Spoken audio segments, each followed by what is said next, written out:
अस्सलामुअलैकुम। Family cuisine में आप सबको खुश आमदीद। आज हम फैमिली कुजीन में बहुत ही ज़बरदस्त क्रिस्पी और मज़ेदार लेयर्स वाली कीमे की कचौरी की रेसिपी लेकर आए हैं, जिसे हम बहुत ही आसानी के साथ बहुत ही क्रिस्पी और खस्ता बनाएंगे। रमज़ान अल मुबारक के महीने में मैंने कीमे की कचौरियाँ तैयार की थी, जो कि बहुत ही आप लोगों ने पसंद की थी। तो इस बार मेरे पास फरमाइश थी बीफ के कीमे की कचौरियों की रेसिपी की, तो मैंने यहाँ पर बीफ के कीमे में आज ये रेसिपी तैयार की है। तो आज ये जो मज़ेदार सी खस्ता सी हमने कीमे की कचौरी बनाई है, वो हमने अपने वालिद की फरमाइश पर बनाई। तो सोचा क्यों ना आप लोगों के साथ भी इसकी रेसिपी को शेयर किया जाए। तो वीडियो को बगैर स्किप किए पूरा देखिएगा, ताकि आपकी रेसिपी भी परफेक्ट बने और आप भी इस खस्ता कचौरी से लुत्फानंदोज हो सके। यहाँ पर मैंने 2.5 कप मैदा ले लिया है, अच्छी तरह से छान लिया है। इस मेजरमेंट कप की मदद से हमने ये नापा है। इसे अच्छे से छान कर हम एक बाउल में डाल देंगे। तो याद रखिए, मैदे को हमेशा छान कर इस्तेमाल करना है। 1 टीस्पून हम इसमें नमक ऐड करेंगे, साथ ही 3 टेबल स्पून हमने इसमें घी का इस्तेमाल करना है। ध्यान रहे, हमने इसमें घी का इस्तेमाल करना है, ऑयल हम इसमें नहीं डालेंगे। घी और नमक डालने के बाद हमने इन दोनों चीज़ों को मैदे के साथ अच्छी तरह से मिक्स कर लेना है और मैदे को मुट्ठी बनाकर चेक कर लेना है कि मुट्ठी बन रही है तो हमारा मैदा रेडी है।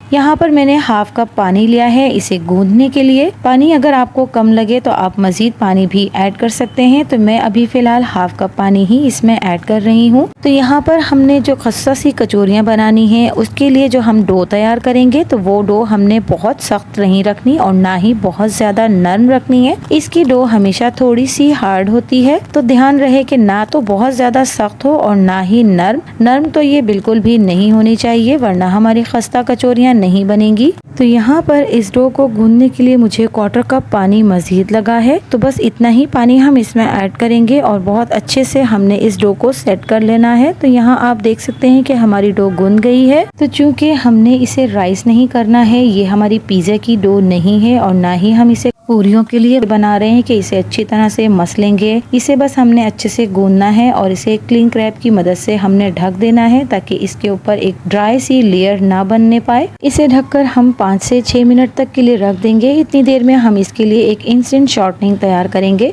जिसके लिए एक प्याली में हम 3 टेबल स्पून मेल्टेड घी ले रहे हैं। साथ ही हमने इसमें 3 टेबल स्पून कॉर्नफ्लोर का ऐड करना है। ये शॉर्टनिंग मैं पहले अपनी चिकन कचौरी की रेसिपी में भी ऐड कर चुकी हूँ, आप वहाँ पे भी जाकर देख सकते हैं। वो कचौरी भी बहुत शानदार जबरदस्त बनी थी। साथ ही हमने 1/2 टीस्पून इसमें बेकिंग पाउडर का ऐड किया है। याद रहे, बेकिंग सोडा नहीं, बेकिंग पाउडर हम इसमें ऐड करेंगे और इसे अच्छी तरह से हमने मिक्स कर लेना है जब तक कि इसका कलर चेंज नहीं हो जाता। इसके बाद हमने इसे फ्रिज में रख देना है, ताकि ये अच्छे से सेट हो जाए। इतनी देर में यहाँ पर हमारी डो भी बहुत अच्छे से सेट हो गई है। अब हमने इसके छोटे छोटे पेड़े बना लेने हैं, यानी कि तकरीबन 30 से 35 ग्राम का हम एक पेड़ा इसका तैयार करेंगे और 2.5 कप मैदे में हमारे तकरीबन 8 से 9 पेड़े बनकर तैयार हो जाएंगे। तो यहाँ पर मैंने पेड़ों को काट लिया है, आप देख सकते हैं। अब मैं इनके पेड़े तैयार करूंगी। हाथों से हमने इसे दबा दबा कर छोटे छोटे पेड़े बना लेने हैं। एकदम स्मूथ से हमने पेड़े बनाने हैं, इनमें कोई क्रैक्स नहीं होने चाहिए। तो आप देख सकते हैं कि यहाँ पर हमने पेड़ा बनाया है। इसी तरह से बाकी के तमाम पेड़ों को भी रेडी कर लेंगे।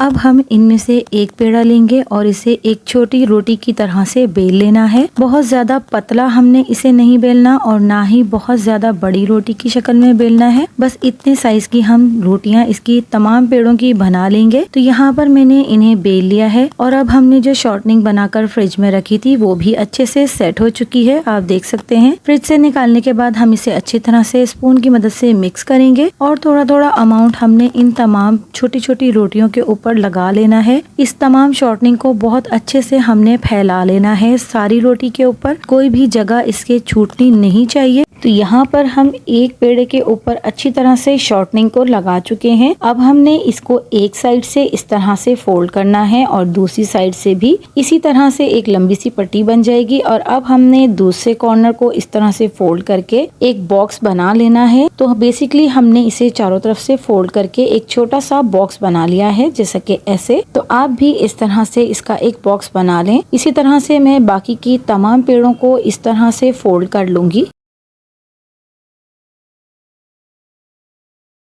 फोल्ड करने के बाद हम इन्हें एक क्लिंग रैप से ढक देंगे ताकि इनके ऊपर ड्राई लेयर ना बनने पाए और थोड़ी देर रेस्ट पे देंगे। तो यहाँ पर अब हम इसकी फिलिंग तैयार कर लेते हैं। यहाँ पर मैंने बीफ का कीमा लिया है बारीक मशीन का, 1 अदद बड़े साइज की प्याज को बारीक चॉप कर लिया है, 4 से 5 अदद हरी मिर्चों को चॉप कर लिया है और 2 अदद टमाटरों का पेस्ट हम इसमें ऐड करेंगे। लहसुन अदरक का पेस्ट ऐड करेंगे 1 टेबल स्पून, 1 टीस्पून भुना कुटा जीरा, 1 टीस्पून कुटी हुई मिर्चें, हाफ टी स्पून पिसा हुआ गरम मसाला, 1 टीस्पून धनिया पाउडर, टेस्ट के अकॉर्डिंग नमक डालेंगे और अब हम इन तमाम चीजों को अच्छी तरह से मिक्स करेंगे और इन्हें भून लेंगे। तो हमने इसे बहुत अच्छे से भूनना है। कीमे में मौजूद तमाम पानी हमने खुश्क कर लेना है। तो जब तमाम पानी ड्राई होगा तभी हमारी कचौरियों की फिलिंग अच्छी बनकर तैयार होगी, वरना क्या होगा कि अगर कीमे में पानी रह जाएगा जरा सा भी तो उससे हमारी कचौरियाँ जो हैं वो नरम रह जाएंगी और खस्ता नहीं बनेंगी और एक दूसरे के साथ चिपक जाएंगी। और जो हमने इसमें टमाटर पेस्ट ऐड किया है वो भी अच्छे से ड्राई हो जाए।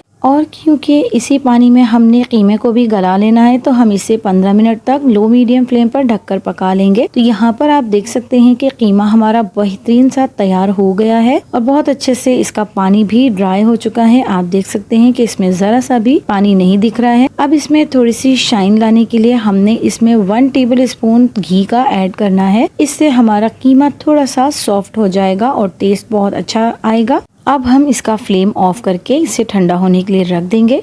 तो यहाँ पर हम अब एक पेड़ा उठाएंगे और इसकी 1 फोल्ड हम पहले ही लगा चुके हैं और इसे हमने रेस्ट पर रखा हुआ था। अब हमने क्या करना है कि इसी तरह से 2nd फोल्ड हमने करनी है। तो हम यहाँ पर एक पेड़ा लेकर इसे भी इसी तरह से बेल लेंगे जिस तरह से हमने पहले इनको बेला था और सेम वही प्रोसीजर दोबारा दोहराना है जो हमने पहले किया था। बस अब फर्क ये होगा कि हम शॉर्टनिंग इसमें नहीं लगाएंगे, इस बार हम इसको ऐसे ही फोल्ड कर लेंगे चारों तरफ से। तो आप देख सकते हैं कि मैं इस तरह से इसे फोल्ड कर रही हूँ और इसी तरह से एक एक करके मैं बाकी के तमाम पेड़ों को दोबारा से बेलकर दोबारा से फोल्ड करके रख लूंगी।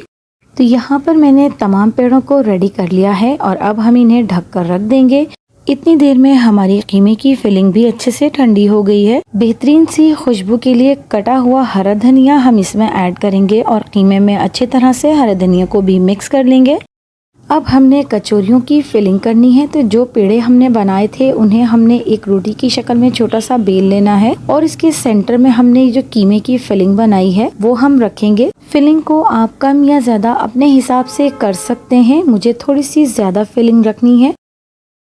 तो अब हमने इनके कॉर्नर्स को अच्छे से बंद करना है। तो आप देख सकते हैं कि हम इस तरह से ऊपर नीचे रखकर इसको फोल्ड करेंगे।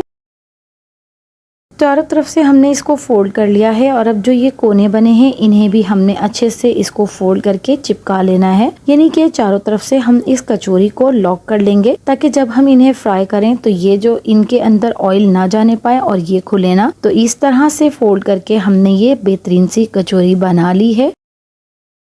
इसी तरह से मैंने तमाम कचौरियों को रेडी कर लिया है। अब इनको फ्राई करेंगे। यहाँ पर मैंने ऑयल को लो मीडियम फ्लेम पर गरम कर लिया है, बहुत ज्यादा हाई फ्लेम पर हम इन्हें नहीं फ्राई करेंगे। तो एक कचौरी को लेकर हथेलियों की मदद से हम आहिस्ता से इसे प्रेस करेंगे और कचौरी तैयार कर लेंगे। अब हमने इसे ऑयल में डालना है। तो यहाँ पर आप देख सकते हैं कि कितने अच्छे से हमारी कचौरी बिल्कुल लॉक हो चुकी है। तो यहाँ पर हम ठंडे ऑयल में कचौरियों को ऐड करते जाएंगे। तो याद रहे इनको तलते वक्त आपका ऑयल बहुत ज्यादा गर्म नहीं होना चाहिए। ये हल्के ऑयल में अच्छे से हल्के हल्के पकती हैं तभी इनकी एक एक परत खुलती है और ये जैसे ही आप देखेंगे कि ये पकना शुरू हो जाएंगी तो ये ऑयल के ऊपर आना शुरू हो जाएंगी और इस तरह से फूल जाएंगी। तो बेहतरीन कचौरी की ये निशानी है कि इसका मतलब है कि आपकी कचौरी बिल्कुल सही बनी है। तो आप देख सकते हैं कि कितने अच्छे से ये ऑयल पर फ्लोट कर रही हैं और ये फूल गई हैं और ये खुली भी नहीं है। बाज़ औक़ात कभी कभी कचौरियाँ खुल भी जाती हैं तो इसमें कोई ऐसा मसला नहीं है। तो यहाँ पर हम बिल्कुल धीमी आंच पर कचौरियों को फ्राई कर रहे हैं। जैसे ही ये एक साइड से फ्राई हुई हैं हमने इनकी साइड्स को चेंज कर दिया है और इसी तरह से लो मीडियम फ्लेम पर हमने इन्हें दूसरी साइड से भी पका लिया है। तो यहाँ पर ये दोनों साइड से हमारी कचौरियाँ बनकर तैयार हो गई हैं। तो ऑयल से निकालने से पहले हम इनके फ्लेम को थोड़ा सा हाई कर लेंगे ताकि इनके अंदर मौजूद थोड़ा बहुत ऑयल जो होगा वो भी बाहर आ जाएगा। ये एक ट्रिक है। इस तरह से अगर हम